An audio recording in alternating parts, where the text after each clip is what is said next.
Sì, io non mi dilungo sulle ragioni che mi hanno portato a scrivere questa cosa, che ho localizzato appunto nella casa di Vincenzo.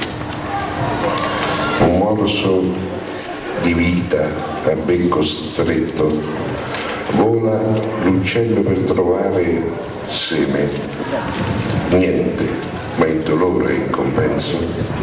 Così è il destino a chi tocca tocca. In questo racconto di terra lo scricciolo strappa suoni a un turbine di vento, serba cuore e voce, dà un colpo all'azzurro e canta flebile a stento la canzone. Lui solo, vedovo d'aria, su una filiera di panni stesi della casa di Vincenzo.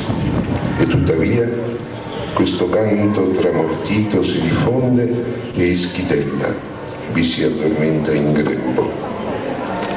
Non muorse vita, con poche vocca, vola l'usciella per trovare la mangianza. E chi darà, ma un dolore e paranza. A sorte fa così, a chi attocca, attocca.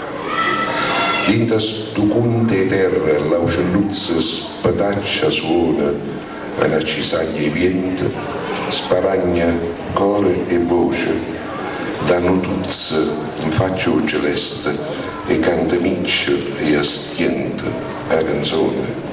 Sulisse, vidulo d'aria, coppano filarielle e panne stise, ra casarelle vicenzine.